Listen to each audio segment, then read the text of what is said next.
There was a student who could never focus, not for 5 minutes, not even for one.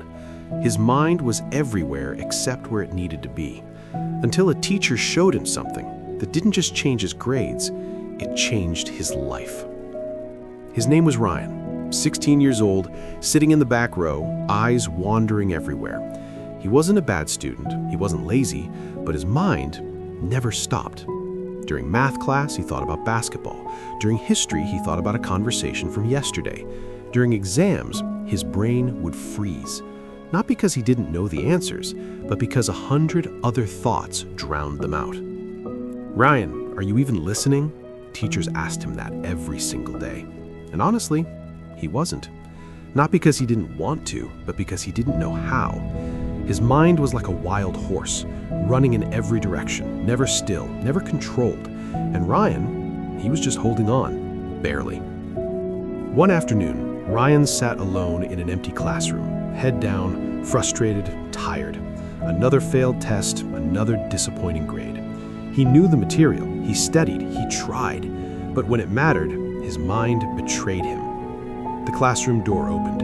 Mr. Harper walked in, an older teacher, calm voice, always patient. He taught English, but more than that, he noticed. "Rough day?" Mr. Harper asked, sitting across from Ryan. Ryan shrugged. "I can't focus. I don't know what's wrong with me." Mr. Harper smiled gently. "Nothing's wrong with you. Your mind is just untrained." Ryan looked up. "Untrained?" Mr. Harper nodded. "Tell me, Ryan, if I asked you to run a marathon right now, could you?" "No, I'd collapse." "Why?" "Because I'm not trained for it." Mr. Harper leaned forward. "Your mind is no different. You're asking it to focus for hours, but you've never trained it to sit still for even 5 minutes. Ryan frowned. "So what do I do?" Mr. Harper stood up and walked to the window. "Come here." Ryan stood beside him. Outside, the wind blew through the trees. Branches swayed, leaves danced. "You see that tree?" Mr. Harper pointed. Ryan nodded. "The wind is always blowing. The branches always move, but the trunk stays." He turned to Ryan. "Your thoughts are the wind. They'll never stop. That's not the problem. The problem is you're treating yourself like a branch, moving with every gust. But you can be the trunk." Ryan stared at the tree. "How?" Mr. Harper pulled out a small hourglass from his desk drawer, flipped it. Sand began to fall. "Every morning before school, sit. Watch this sand fall. Do nothing else." Ryan looked confused. "That's it?" "That's it. No phone, no music, no thoughts about yesterday or tomorrow. Just watch. Your mind will fight you. It'll tell you this is boring, pointless, a waste of time. And every time it does, you bring it back to the sand, again and again and again." Mr. Harper handed him the hourglass. "Train your mind like you'd train your body, 1 minute at a time." The next morning, Ryan tried it. He sat at his desk, flipped the hourglass, and watched. At first, his mind exploded. "This is stupid. I should be studying. What's the point? I'm wasting time." But he stayed, just watching the sand fall, slowly, grain by grain. And something strange happened. The noise quieted, not completely, but enough. Enough to breathe, enough to feel present.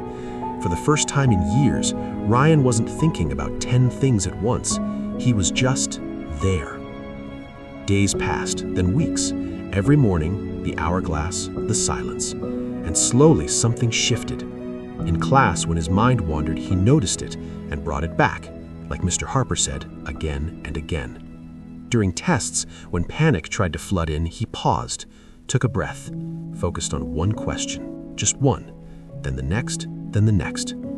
His grades didn't skyrocket overnight, but they improved, steadily, surely. More importantly, Ryan changed. He wasn't fighting his mind anymore. He was training it. One day, Ryan stayed after class. "Mr. Harper, why did you give me the hourglass?" The teacher smiled. "Because I was you once." Ryan looked surprised. "You?" "I couldn't focus on anything. My mind was chaos. I thought I was broken. Until someone taught me the same lesson. Your mind isn't your enemy, Ryan. It's just wild, untrained, and a wild mind will always lead you in circles. But a disciplined mind, though, that's unstoppable. He pointed to the hourglass on Ryan's desk. Focus isn't something you're born with. It's something you build. One breath, one moment, one grain of sand at a time. The world will always be loud, distracting, chaotic, but if you train your mind to stay, nothing can move you. Ryan nodded slowly. He finally understood. Strength wasn't in having a perfect mind, it was in mastering an imperfect one. Months later, Ryan graduated. Not at the top of his class, but strong, steady, focused. He still carried the hourglass, a reminder that the most powerful thing he'd ever learned wasn't in a textbook. It was in the silence between thoughts. So if you're struggling to focus today, if your mind feels like it's running in 1,000 directions, know this: you're not broken. You're just untrained. Start small. 1 minute, one breath, one moment of stillness. The sand will fall, and your mind will learn to stay.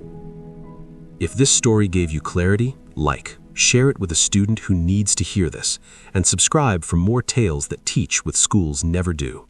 Because discipline isn't taught in lessons, it's built in silence.